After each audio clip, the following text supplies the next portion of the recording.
আসসালামু আলাইকুম সবাইকে। কেমন আছেন সবাই? হ্যাঁ, আলহামদুলিল্লাহ। সবাই শুনতেছেন আমাকে না? ওকে।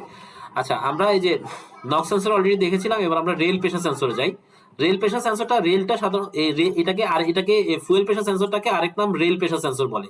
রেল প্রেশার সেন্সর বলার অর্থটা হচ্ছে এটা বেসিক্যালি রেলের মধ্যে থাকে। এই যে রেলে থাকে, হ্যাঁ, সাধারণত ডিজেল ইঞ্জিনের ক্ষেত্রে আমরা এই রেলটা বেশি দেখি, যেগুলা কমন আপনার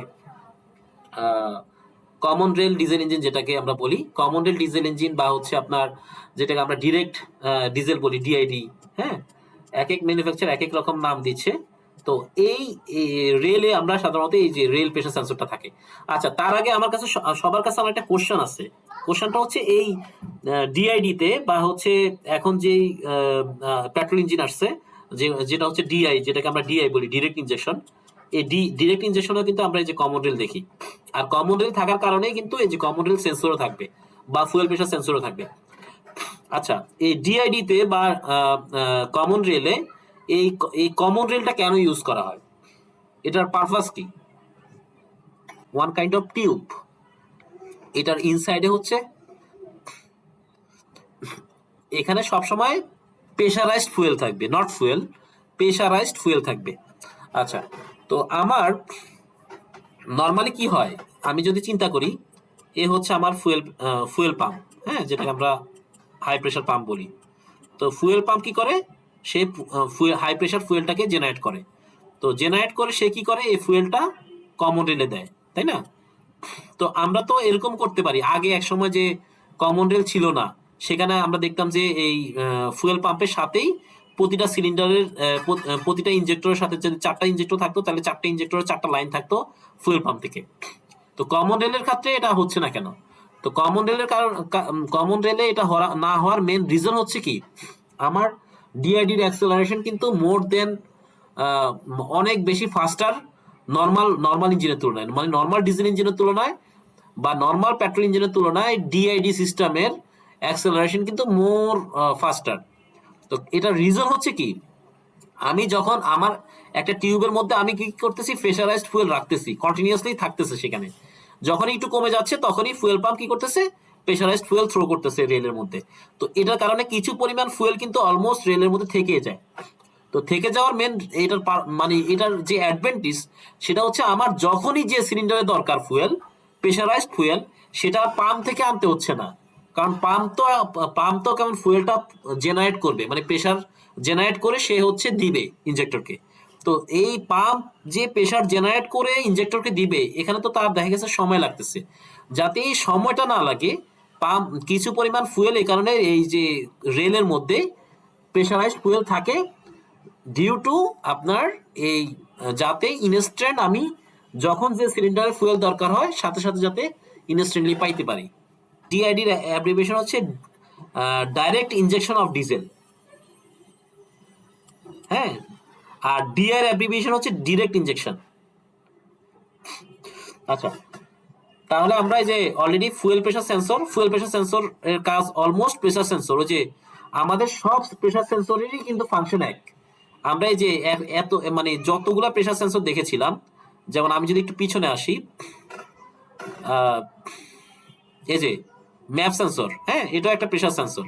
এটাও আমরা কি জানি যে আউটপুট ভোল্টেজ এবং আউটপুট ভোল্টেজ বাড়বে যদি প্রেশার বাড়ে, আউটপুট ভোল্টেজ বাড়বে। ঠিক এরকমই ফুয়েল প্রেশারের ক্ষেত্রে সেম জিনিস দেখেন, এই যে ফুয়েল প্রেশারের ক্ষেত্রেও সেম জিনিস, এ প্রেশার বাড়লে ভোল্টেজ বাড়বে। বাট ফুয়েল প্রেশারটা মেজার করা হয় মেগা প্যাসকেলে, এই যে এমপিএ। ঠিক আছে, বুঝতে পারছি? আচ্ছা, এটারও ফাংশন একদম similar to map sensor, similar to boost pressure sensor, একদম সিমিলার সিস্টেম। ওই ম্যাপ সেন্সর বা বুস্ট প্রেশার সেন্সর এয়ার প্রেশারটাকে মেজার করতো, আর এই যে ফুয়েল প্রেশার সেন্সর আমার ফুয়েলের প্রেশারটাকে মেজার করে। শুধু পার্থক্য এটা, কিন্তু মেকানিজম বা ফাংশন বা ইন্টারনাল কনস্ট্রাকশন অনেকটা সিমিলার। বুঝতে পারছি? এবং অলসো সার্কিট ডায়াগ্রামটাও সেম। এই যে সার্কিট ডায়াগ্রাম যেটা দেখতেছেন, এই যে আমার 5 ভোল্ট পাওয়ার সাপ্লাই আসতেছে, একটা পাওয়ার সোর্স থাকে, আউটপুট সিগন্যালের জন্য একটা সোর্স থাকে আর আর্থের জন্য একটা সোর্স থাকে, একদম similar to map sensor, similar to boost pressure sensor. So এটা আমি আর ডিসকাস করলাম না। আচ্ছা, এবার আসি আমরা ব্রেক বুস্টার প্রেসার সেন্সর। আচ্ছা, ব্রেক বুস্টার প্রেসার সেন্সরটাও একটা ভাইটাল পার্ট। অনেকে আমরা জানি না যে ব্রেক বুস্টার প্রেসার সেন্সর থাকে। আচ্ছা আচ্ছা, আমি জাস্ট একটু সবার কাছে কোশ্চেন করতে চাই, এই ব্রেক বুস্টারের ইনসাইডে পজিটিভ প্রেসার থাকে না নেগেটিভ প্রেসার থাকে? ওকে, তো এই ব্রেক বুস্টার প্রেসার সেন্সর, এই প্রেসার সেন্সরটা অনেকটা ম্যাপ সেন্সরের মতো দেখতে, এটা ব্রেক বুস্টারের সাথে কানেক্টেড থাকে। দ্যাট মিনস ব্রেক বুস্টারের যে নেগেটিভ প্রেসারটা, এই ব্রেক বুস্টারের নেগেটিভ প্রেসারটা কোত্থেকে আসে কে বলতে পারবে? ইয়েস, মানে এই এই পাইপটা, এই পাইপটা আমার ইনটেক ম্যানিফোল্ডের সাথে কানেক্টেড থাকে, তাই না? ইনটেক ম্যানিফোল্ডের ইনসাইডে কি থাকে? নেগেটিভ প্রেসার থাকে। তো এই ইনটেক ম্যানিফোল্ডের ইনসাইডে যে নেগেটিভ প্রেসার থাকে, যখন পিস্টন আপনার সাক করে, এয়ারটাকে সাক করার চেষ্টা করে, তখন কি হয়? হিউজ পরিমাণ মানে বায়ু শূন্যতা তৈরি হয় ইনটেক ম্যানিফোল্ডে। এই এই ইনটেক ম্যানিফোল্ডের যে নেগেটিভ প্রেসারটা আসে, সেটাই ব্রেক বুস্টার ইউজ করে। হ্যাঁ, এখানে এটা হচ্ছে আরেকটা মোস্ট ইম্পর্টেন্ট সেন্সর। আগে এক সময় ছিল না এই সেন্সরটা অটোমোটিভ ইঞ্জিনে, এখন একদম সব গাড়িতেই আপনার এই ব্যাটারি কারেন্ট সেন্সর ইউজ করা হয়। আচ্ছা, ব্যাটারি কারেন্ট সেন্সরটা কোথায় মানে এই ব্যাটারির, এই যদি ব্যাটারি হয়, হ্যাঁ, ইয়েস, নেগেটিভ প্রান্তে কেন থাকে? আমি যদি আচ্ছা, এটা হচ্ছে আমার একটা বাল্ব, হ্যাঁ, এই বাল্বের এটা হচ্ছে আমার নেগেটিভ পোর্শন, এটা হচ্ছে আমার পজিটিভ পোর্শন। তাহলে ইলেকট্রন কোন দিক দিয়ে ফ্লো হয়? এই নেগেটিভ থেকে, তাই না? নেগেটিভ থেকে ফ্লো হয়ে সে পজিটিভে আসে। সো এই ব্যাটারিতে কি পরিমাণ, মানে ব্যাটারি থেকে, মানে ব্যাটারি কারেন্ট সেন্সর ইউজ করার উদ্দেশ্য কি সেটা আমি একটু বলি। মানে ব্যাটারিতে কি পরিমাণ চার্জ ইন হচ্ছে এবং ব্যাটারি থেকে কি পরিমাণ চার্জ আউট হচ্ছে, এই দুইটা জিনিসই কিন্তু এই current sensor, battery current sensor সে মেজার করে। দ্যাট মিনস ব্যাটারি থেকে কি পরিমাণ ইলেকট্রন বের হয়ে যাচ্ছে এবং কি পরিমাণ ইলেকট্রন আবার ব্যাক করতেছে, এই দুইটা জিনিসই এই current sensor, battery current sensor measure করে। এই মেজারিং এর উপর বেস করে সে ব্যাটারি ভোল্টেজটা, ওই যে ব্যাটারি আমরা পড়েছিলাম যে ব্যাটারি ভোল্টেজ কম্পেনসেশন, হ্যাঁ, তখন সেই ইলেকট্রিক্যাল লোড গুলাকে ওইভাবে হ্যান্ডেল করতে পারে। কারণ ব্যাটারি কিন্তু এক ধরনের চার্জিং, মানে এক ধরনের ব্যাটারিকে কি বলে? স্টোরেজ ডিভাইস বলে। হ্যাঁ, ব্যাটারির মধ্যে আমরা অলওয়েজ চার্জ স্টোর করি, তাই না? তো ব্যাটারির মধ্যে চার্জ স্টোরেজ করি। তো ব্যাটারি থেকে কিন্তু আবার আমরা এই চার্জটা বিভিন্ন জায়গায়, বিভিন্ন ইলেকট্রিক্যাল লোডে আমরা ইউজ করে থাকি। কিন্তু গাড়ি যখন একটা পর্যায়ে স্টার্ট হওয়ার কিছুক্ষণ পরে কিন্তু যখন ব্যাটারিতে চার্জ ফুলফিল হয়ে যায়, তখন কিন্তু ব্যাটারি থেকে আর লোড ইউজ করার চেষ্টা করে না ইঞ্জিন তখন কি করে? আমাদের কি আরেকটা সোর্স আছে না? হ্যাঁ, ইয়েস, আমাদের ওই ডায়নামো থেকে সরাসরি সে ইলেকট্রিক্যাল লোডটা ডায়নামো থেকে ইউজ করে। ঠিক আছে? আচ্ছা, এবার আসি আমরা যে ব্রেক বুস্টার প্রেসার সেন্সর। সব প্রেসার সেন্সরের ফাংশন একরকম। দেখেন, আমরা ম্যাপ সেন্সর, তারপরে বুস্ট প্রেসার সেন্সর, তারপরে ফুয়েল প্রেসার সেন্সর এবং হচ্ছে ব্রেক বুস্টার প্রেসার সেন্সর, এটারও কিন্তু একদম সার্কিট ডায়াগ্রাম একই রকম, তাই না?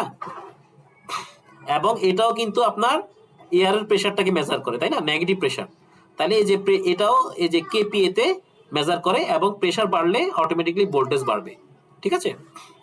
এবং এই অংশটা এই পর্যন্ত আমার ব্রেক বুস্টারের ভিতরে থাকে, এই অংশটা ব্রেক বুস্টারের মধ্যে ঢুকানো থাকে, এখান থেকে এই অংশটা বাইরে থাকে, আর এটা হচ্ছে আমার ইলেকট্রিক্যাল কানেক্টর। ঠিক একইভাবে হচ্ছে battery current sensor. Battery current সেন্সরটা এই যে ব্যাটারির, এটা হচ্ছে আমার ব্যাটারি কারেন্ট সেন্সর, এই ডিটেকশন সার্কিট যেটাকে আমরা বলি, এখান থেকেই সে মেজারিং করে। এটা আবার লিন বাসের সাথে কমিউনিকেশন। হ্যাঁ, লিনের অ্যাব্রিভিয়েশন জানেন? হ্যাঁ, এটা হচ্ছে ল্যান, আপনি ল্যান বলছেন, লোকাল এরিয়া নেটওয়ার্ক ল্যান বলছেন। লিন কি? লিন হচ্ছে লিন হচ্ছে local interconnect network, local interconnect network. হ্যাঁ হ্যাঁ, তো এইটা হচ্ছে আমার এই যে দেখেন এই যে এইটা হচ্ছে আমার ব্যাটারি নেগেটিভ পোস্টের সাথে কানেক্টেড থাকে এই অংশটা, আর এখানে হচ্ছে আমার ওই যে নেগেটিভ এই এই পোর্শনটা হচ্ছে ব্যাটারি নেগেটিভের সাথে কানেক্টেড থাকে, আর এটা হচ্ছে আমার গাড়ির যে ওয়ারিং আছে ওয়ারিং এর সাথে এই অংশটা কানেক্টেড থাকে। এই যে আমরা যদি এখানে দেখি, হ্যাঁ হ্যাঁ, এটা হচ্ছে ইলেকট্রিক্যাল ওয়ারিং এর সাথে কানেক্টেড, যেটা ইঞ্জিন ইসিউর সাথে কমিউনিকেশন করে। এই যে, হ্যাঁ, এবং সে কি পরিমাণ ব্যাটারি থেকে চার্জ ড্রেন হচ্ছে এবং কি পরিমাণ চার্জ ইন হচ্ছে, দুইটাই সে মনিটর করে, এবং এই মনিটরিংটা সে লিন কমিউনিকেশনের মাধ্যমে ইঞ্জিন ইসিউকে পাঠায়। হ্যাঁ,